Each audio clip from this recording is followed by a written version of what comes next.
আগেই তোমাদেরকে জান্নাত দিব না।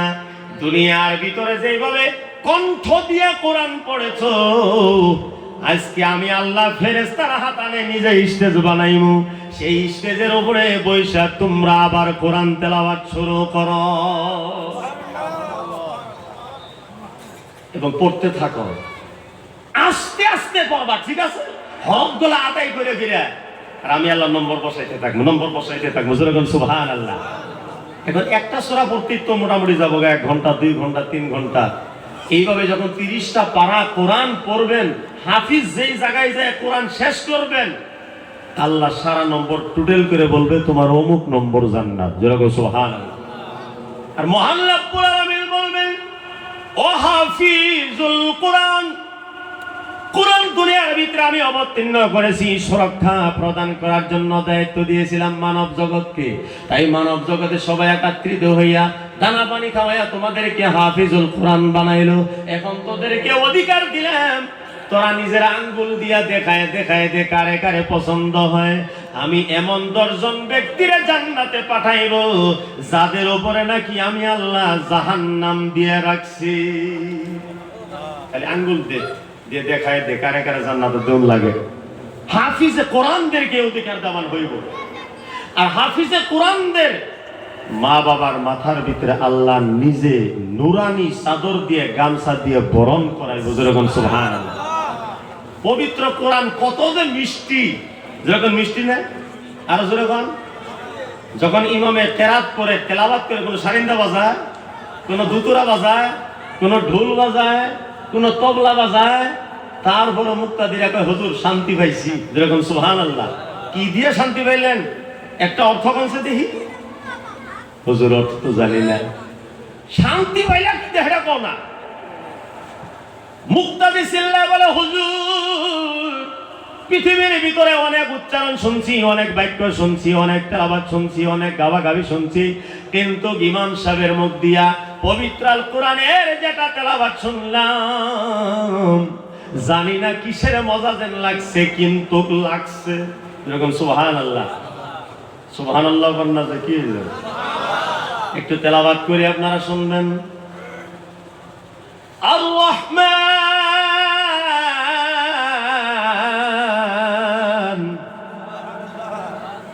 আল্লামাল কুরআন খালাকাল ইনসানা আল্লামাহুল বায়ান, যখন সুবহানাল্লাহ।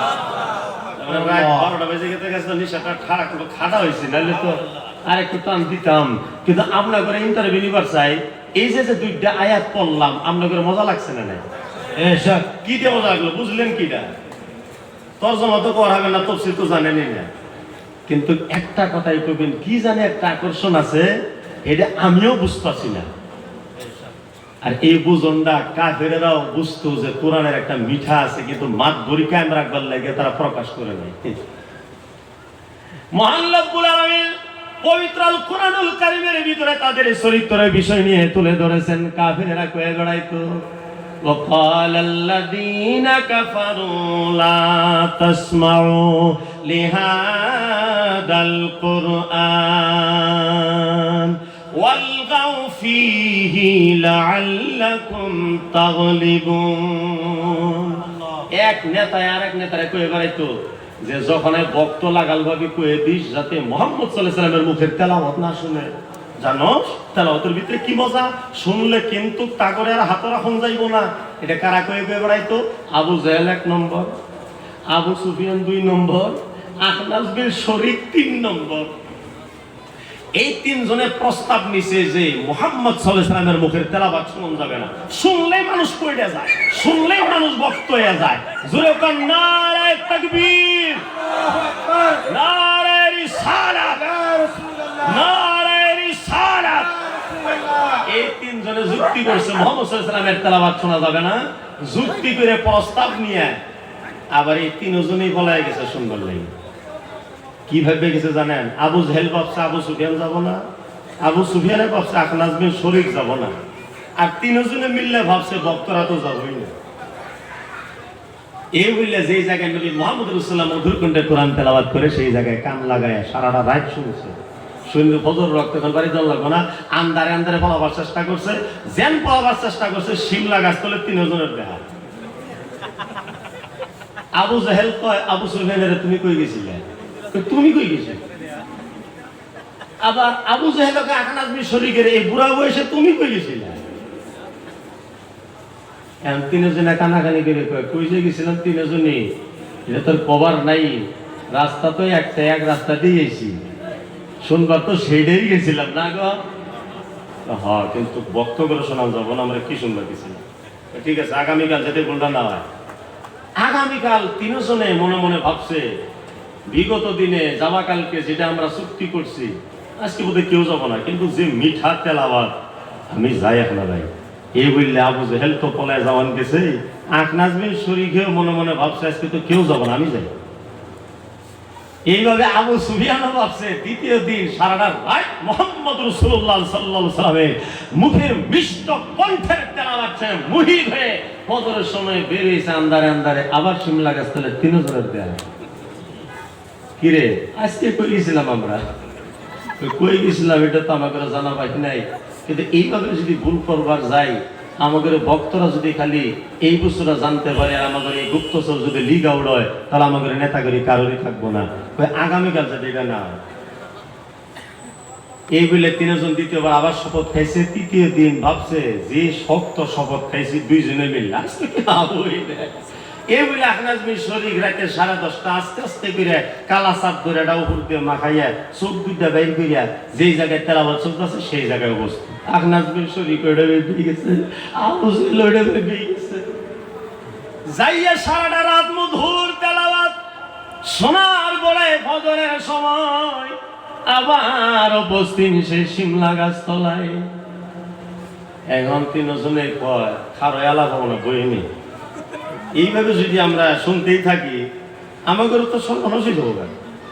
এখন হাত আগ বাড়াই দিয়ে 3 জনে চুক্তি করি কসম খাই লাত উজ্জা মানাতের আজ থেকে আর বাইরেও নিলে, ঠিক আছে? এই বললে 3টা রাত যাই গিয়া এই 3 গুলায়ে পরের দিন করছে কি আখনাজ বিন শরীক গেছে আবু সুফিয়ানের বাড়ি, যায় কয় বুঝলাম না কিছুই, এত বিরোধিতা করি কিন্তু মজা তো আছে, এটা ঠিক। এইটা কথা কই মানে এখন আবুল তাবুল বাচ্চা তার মানে কি আমার 22টা আবু জাহেল আমার 22টা ঠিকই আছিল, কিন্তু সরু কালে শৈশব কালে আমাদের সাথে ভালো ব্যবহার করছে, কিন্তু করতে করতে জানি না তার কি হয়ে গেল, আমিও বুঝতে আসি না। নবুয়তের দাবি করে বসছে, মানে কি কইতেছে সেন্টেন্স মিলাবাড়ি হইতেছে না। এটা কি হয়েছে জানেন? মানে জাগরে যারা যারা আসে ধরেন ইলেকশনের সময় সে যদি ফেল হয়ে যায় গা, ভোট কম পাইছে ফেল হয়ে গেছে গা, তখন ভক্ত দুটো আলাপ করে ফেল হয় নাই ডিসিএ ক্যাপাসিটি করছে, কি করছে ফেল হয় নাই, এটা নিশ্চয়ই ক্যাপাসিটি করছে ডিসি, ফেল হওয়ার তো কোনো কথাই না। সারা মিলায় দেখছি ডাবল পাস, আর এখানে তো ফেল হয়ে গেল গা, গতিকে ডিসিএ কিবা করছে এখানে।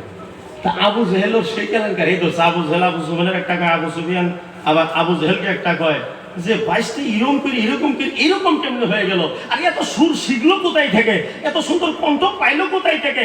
আর কণ্ঠ বাদ দিলাম, কণ্ঠ তো আমাদের ভিতরে আছে, কিন্তু তেলাওয়াতটা করে কি এই আরবি বাক্য আমরা তো সেটিং করি, আমরা তো সাহিত্যিক, আমরা তো বৈজ্ঞানিক, আমরা তো লিখি, লেখাপড়া করি, আমরা তো পুস্তক বানাই, কিন্তু মুহাম্মদ সাল্লাল্লাহু আলাইহি সাল্লামের মতন তো মিলানের শক্তি আমাদের নাই।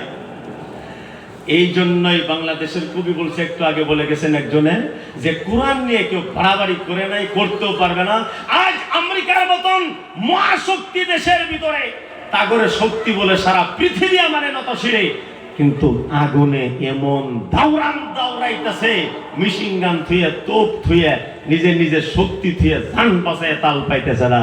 কিন্তু আমি নিজের চোখে দেখছি যে এই জায়গাতে আজান হইতেছে, কয়েকটা মসজিদও বাইসে গেছে, হাজার হাজার খ্রিস্টান কলিবারে মুসলমান হইতেছে, ইসলাম ফাতা হবে, ইসলাম জয় হবে, ইসলামকে কেউ নুচ্ছাদ করতে পারবে না। জনগণ সুবহানাল্লাহ। কিন্তু আমাদের শক্তি ভক্তি থাকতে হবে। আমাদেরকে যারা মুসলমান বানাইলেন, আউলিয়া কেরামের জামাত, আউলিয়া কেরামের দল, তাদের যদি আমরা না শুকরিপানা করি, আজ যদি আমরা খাজা আজমিরিকে মনে হারি, কুতুবউদ্দিন বখতিয়ারকে মনে হারি, নিজামুদ্দিন আউলিয়াকে মনে হারি, গিয়াসউদ্দিন আউলিয়াকে মনে হারি, আজান ফকির মনে হারি, নাসিরউদ্দিন ইয়ামনি জলেশ্বরী রহমাতুল্লাহ আলাইহি মনে হারি, তমিজউদ্দিন বাবা রহমাতুল্লাহ আলাইহি মনে হারি, রাঙ্গামাটি হুজুরি কেবলা মনে হারি, আব্দুল গনি হুজুরি কেবলা মনে হারি, এদেরকে সহজ সরল বাংলা ভাষায় বলা হয় নিমক হারাম। কি বলা হয়? এখন নতুন কইরা আলেম ওলামা কিছু বেরিয়েছে, তাগরে দাবি হইল ইসলাম তারাই সাজাইছে। কত বছর ধরে বাড়াইছেন আপনার? হ্যাঁ, অমুক মাদ্রাসা কত সনে স্থাপিত হয়েছে? 200 বছর আগে। অমুক মাদ্রাসা কতশো বছর আগে?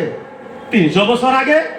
তাহলে 300 বছর আগে এত সংখ্যক মুসলমান বানানোওয়ালা শক্তির নাম কি? সুবহানাল্লাহ। যে সময় এত লম্বা লম্বা টুপিওয়ালা মৌলবী হাটে ঘাটে মাঠে কোনো জায়গায় পাওয়া যাইতো না, সেই সময় কলিমা পড়ে যারা মুসলমান মারাইছে, তাদের বিরোধিতা যারা করে, তারা নিমক হারাম মুসলমান।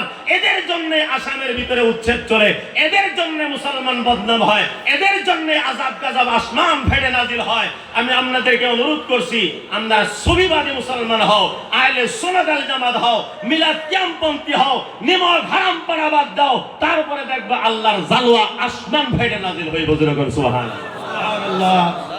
এ পৃথিবী যেমন আছে, আবার কবেন যে মুফতি সাহেব হাদিস কোরআন কয় না, এমন হাদিস কোরআন মুখস্থ আছে আপিরাউলের দোয়া সেবাদে সময়ের দরকার, কিন্তু এই দুনিয়া কিছুই না।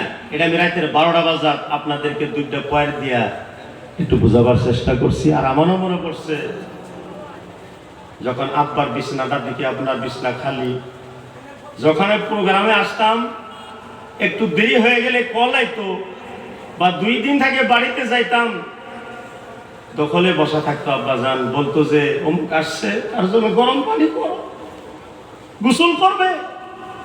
সেই গার্জিয়ান, দরদের মা, দরদের বাবা যখন দুনিয়া থেকে চলে যায় না, এরকম লাগে যেন পৃথিবীতে আমার কেউ নাই।